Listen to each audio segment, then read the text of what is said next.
Karena orang tua saya tahu kalau ayah saya bilang seperti ini, kalau emang benar kamu ingin masuk Islam, masuklah agama Islam, tapi jangan pernah balik lagi ke agama ini. Tapi ibu saya tidak mau, saya masuk Islam, dan adik-adik saya juga tidak mau saya masuk Islam. Pada saat itu adik saya marah sekali, sampai saya dipukul, dijambak, dicekik. Akhirnya ibu saya bilang seperti ini, kalau kamu benar-benar mau masuk Islam, kamu harus buat surat perjanjian bahwasanya kamu sudah mati dalam keluarga ini. Karena saya malu menanggung keluarga yang dianya tidak kuat dengan agamanya, malu sekali dengan masyarakat di sini. Karena kebetulan ibu saya aktivis gereja dan saya juga aktivis gereja, jadi ibu saya merasa itu adalah beban yang berat sekali. Karena di dalam organisasi Kristen itu, jikalau ada satu orang dalam keluarga itu yang masuk Islam, maka keluarga itu akan diasingkan. Tapi saya di satu sisi saya kasihan pada ibu saya, tapi di sisi lain saya ingin mencari tahu kebenaran. Saya ingin memeluk Islam karena saya tidak mau kekal dalam neraka. Dan sampai-sampai saya itu dimandikan dengan air rebusan yang haram. Sampai-sampai saya itu diberi air minum segelas air putih yang dibawa dari dukun. Ketika saya minum, saya muntah darah. Namun saya tetap kuat pada pendirian saya. Seberat apapun cobaannya, saya tetap ingin masuk Islam. Sampai akhirnya orang tua saya nyuruh saya buat surat perjanjian bahwa saya sudah mati, dan saya tanda tangani materai, saya siap, dan saya buat surat perjanjian itu.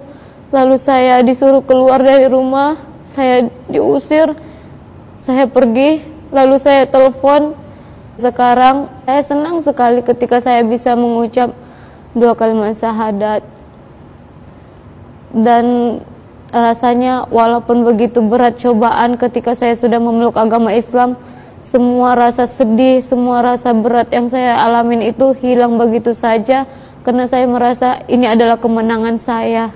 Saya sudah lebih dekat dengan Allah. Setelah 1 minggu masuk Islam, saya bisa fasih doa-doa, sholat. Dan setelah saya masuk agama Islam 2 minggu kemudian atau hampir 3 minggu, saya alhamdulillah sudah bisa membaca Al-Quran. Walaupun saya tidak belajar sama guru mengaji, saya belajarnya sendiri. Karena saya seperti ini, saya yang ingin masuk Islam. Saya ingin tunjukkan bahwasanya walaupun tidak ada yang membimbing saya akan tetap mempelajari Islam. Tidak ada sedikit pun saya merasa jenuh ataupun merasa berat. Saya jalani semua dengan penuh sukacita, penuh dengan kegembiraan, penuh dengan kedamaian. Tujuan saya untuk belajar di pesantren An-Naba adalah saya ingin mengajak keluarga saya seluruhnya memeluk agama Islam seperti saya. Karena saya merasa memang saya sudah bisa sholat, saya sudah bisa membaca Al-Quran, namun saya tidak bisa menjelaskan kepada keluarga saya bagaimana caranya supaya mereka bisa yakin bahwasanya tidak ada seorang pun yang bisa menolong mereka, dan tidak ada agama yang bisa masuk surga kecuali agama Islam. Saya ingin sekali mengajak keluarga saya. Jadi saya mencari tahu pesantren mana yang bisa saya datangin, tempat pesantren mana yang bisa tempat saya belajar. Alhamdulillah saya searching di Google, saya menemukan pesantren Mu'alaf An-Naba Center. Lalu saya cari kontak pendirinya. Alhamdulillah pendirinya semarga dengan saya. Beliau sangat baik. Beliau menjadi panutan saya juga. Saya semakin yakin dan saya semakin ingin belajar lebih lagi agar saya bisa menyelamatkan keluarga saya, agar saya bisa mendakwai keluarga saya, agar keluarga saya bisa selamat.